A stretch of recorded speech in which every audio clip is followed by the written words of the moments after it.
नात्याला काळिमा फासत मोठ्या दिरासोबत शेताच्या बांधावर सतत 8 तास शारीरिक संबंध, नंतर घडले भयंकर।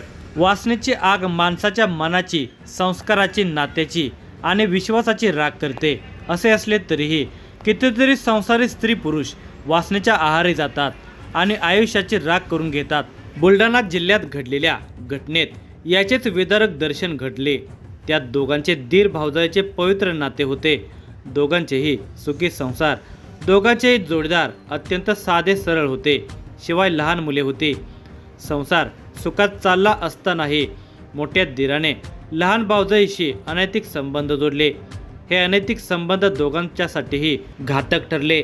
तिचा खून करून त्याने मृतदेह गाळात दाबून टाकला, पण गुन्ह्याला वाचा फुटतेच तो मृतदेह पाण्यावर तरंगू लागला आणि पोलीस तपासामध्ये या गुन्ह्याचे रहस्यमय गूढ उलगडले गेले। मरणारा मरून जातो आणि मारणारा गजाआड जातो, पण दोघांचे कुटुंब मात्र धगधगत्या ज्वालामध्ये आयुष्यभर होरपळत राहते। याचे दर्शन घडवणारी धक्कादायक घटना घडलेली आहे। ही सविस्तर व्हिडिओ पुढे पाहण्याअगोदर जर तुम्ही या चॅनलवर जर नवीन असाल तर प्लीज आपल्या या मराठी चॅनलला नक्की सबस्क्राईब करा। रविवार दिनांक 29 जून रोजी सकाळी 11 वाजता पेरलेले शेत निघाले की नाही ते पाहण्यासाठी आशा गायकवाड, पती किशोर आणि मोठे दीर मधुकर यांच्यासोबत शेतात आली होती। शेत बघितल्यावर दुपारी 1 वाजता दरम्यान दूर बकऱ्या चारणाऱ्या पतीस हातानेच घरी जात असल्याचा इशारा करून आशा घराकडे निघून गेली। मात्र संध्याकाळ झाली तरी आशा घरी न पोहोचल्याने लहान मुलगी रडत होती, तर मोठा मुलगा आईचा शोध घेत होता। संध्याकाळी 4 वाजता घरी बकऱ्या घेऊन आलेल्या किशोरला पत्नी घरी आली नसल्याचे समजले। त्याने परत शेतात तिचा शोध घेतला, पण ती सापडली नाही। त्यानंतर आशा माहेरी आली का असा कॉल करून त्याने तिच्या माहेरी विचारणा केली, मात्र आशाचा पत्ता लागत नव्हता। म्हणून दुसऱ्या दिवशी किशोरने पत्नी आशा गायकवाड नायगाव तालुका चिखली येथील शेत शिवारातून बेपत्ता झाल्याची तक्रार आमडापूर पोलीस स्टेशनला नोंदवली। पोलिसांनी बेपत्ता आशाचा शोध घेण्यास सुरुवात केली। तसेच नातेवाईक, पती, भाऊ, माहेरची मंडळी युद्ध पातळीवर शोध घेत होते। मात्र सर्वांच्या पदरी निराशा पडली होती। आशा नेमकी कुठे गेली असावी याबाबत गावात वेगवेगळ्या शंका कुशंका व्यक्त केल्या जाऊ लागल्या। आशाचा शोध सुरू असतानाच रविवार दिनांक 6 जुलै रोजी दुपारच्या सुमारास पेन टाकळी प्रकल्पाच्या पाण्यात एका महिलेचा मृतदेह तरगत असल्याची खबर वाऱ्यासारखी नायगाव परिसरामध्ये पसरल्यामुळे एकच खळबळ उडालेली होती।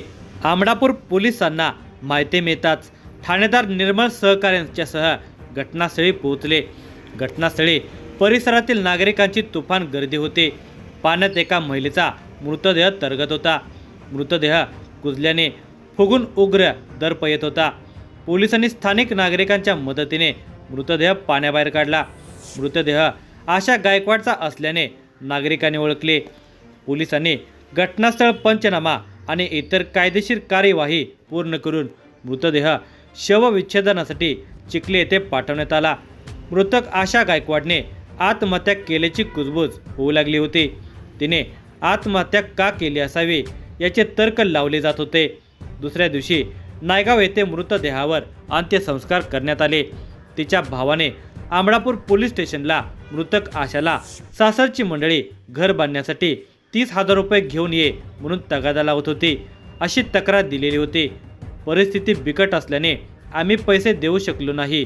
पैसे न मिळाल्याने तिच्या सासरच्या मंडळींनी तिचा छळ केल्याने तिने कंटाळून आत्महत्या केल्याची फिर्याद त्याने दाखल केली। पोलिसांनी आशाचा पती, सासरा, सासू, मोठा दीर मधुकर यांच्यावर आरोप क्रमांक 205/25 कलम 108, 85, 35 भारतीय न्यायसंहिता 2023 अन्वये गुन्हा दाखल करून सर्वच आरोपींना तात्काळ ताब्यात घेण्यात आले। त्यांना घटनेबाबत विचारणा केली असता आपण कधीच आशाचा छळ केला नसल्याचे ते सांगत होते। त्याच्या चेहऱ्यावर भीतीचे सावट असले तरी अपराधीपणाचा भाव नव्हता।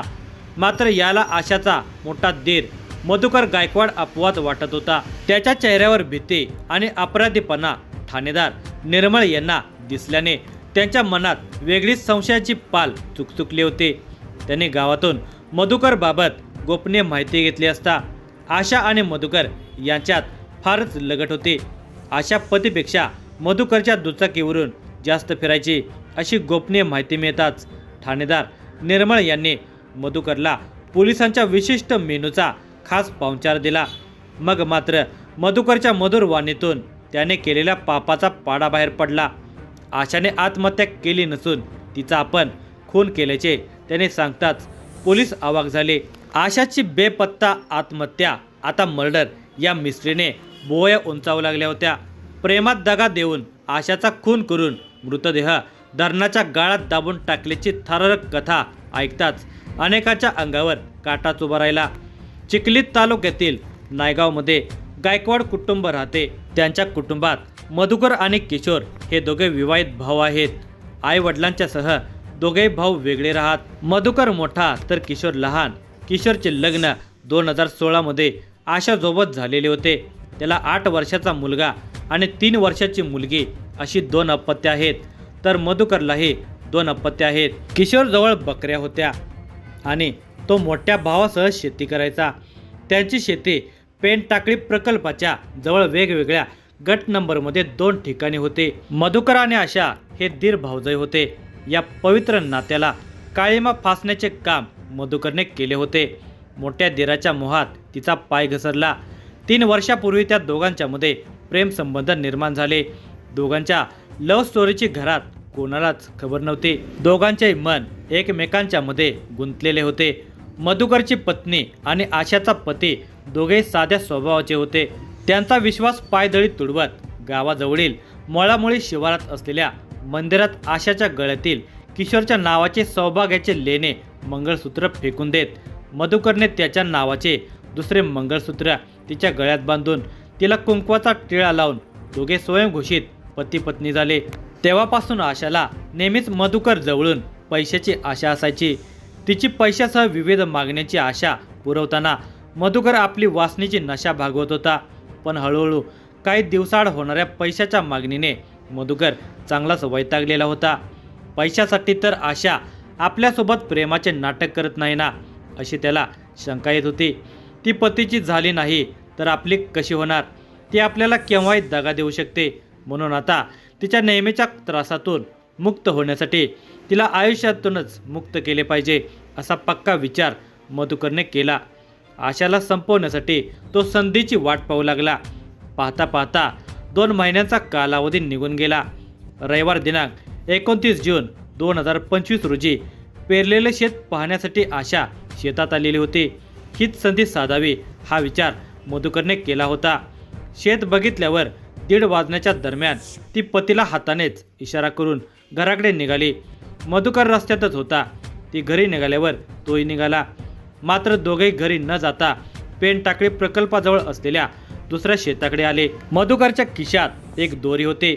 मधुकर आज आपल्यासाठी कर्दन काळ ठरणार याची साधी कल्पना नसलेली आशा त्याच्यासोबत चालत होते. प्रकल्पाचे बॅकवॉटर असलेल्या एका नाल्याच्या काठावरील दगडावर मधुकर बसला.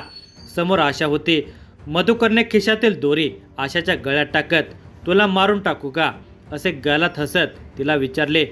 त्यावर हो मारा की ती लाजच त्याला म्हणताच अचानक काही काळाच्या आत मधुकरने तिच्या गळ्यातील दोरीचा फास घट्ट आवळला. मग मात्र आशा घाबरली. पाण्यात हातपाय मारू लागली. डोळे वटाऱ्यात मधुकर ताकदीने फास आणखी घट्ट आवळत होता. काही सेकंदामध्ये आशा डोळे पांढरे करत विश्वासघातकी मधुकरला उघड्या डोळ्यांनी पाहत गतप्राण झाली. मधुकरने नाल्याच्या काठावरील गाळ हाताने उपसा करून खोल खड्डा केला. त्यात मृतदेह लोटून त्यावर गाळ टाकून मृतदेह दाबून टाकला आणि तिथून निघून आला. आशा बेपत्ताच झाल्याने तो साळसूदपणे तिचा शोधही घेऊ लागला. आशाचा घात करणाऱ्या मधुकरला वाटले आपले पाप धरणाच्या गाळातच दफन होईल. मात्र विश्वासघातकी मधुकरला गजाड करण्यासाठीच जणू गाळात खोलवर दबलेला मृतदेह आठवड्यानंतर पाण्यावर तरंगत असावा. न्यायदेवता आरोपीस काय सजा देईल ते येणाऱ्या काळात समजेल. या घटनेचा तपास पोलीस अधीक्षक निलेश तांबे, अप्पर पोलीस अधीक्षक अमोल गायकवाड, स्थानिक गुन्हे अन्वेषण विभागाचे पोलीस निरीक्षक सुनील आंबुलकर, उपविभागीय पोलीस अधिकारी पाटील यांच्या मार्गदर्शनाखाली आमडापूर पोलीस स्टेशनचे ठाणेदार निखिल निर्मळ, पोलीस हेड कॉन्स्टेबल भगवान शेवाळे, चंद्रशेखर मुरुडकर हे पुढील तपास करत आहेत।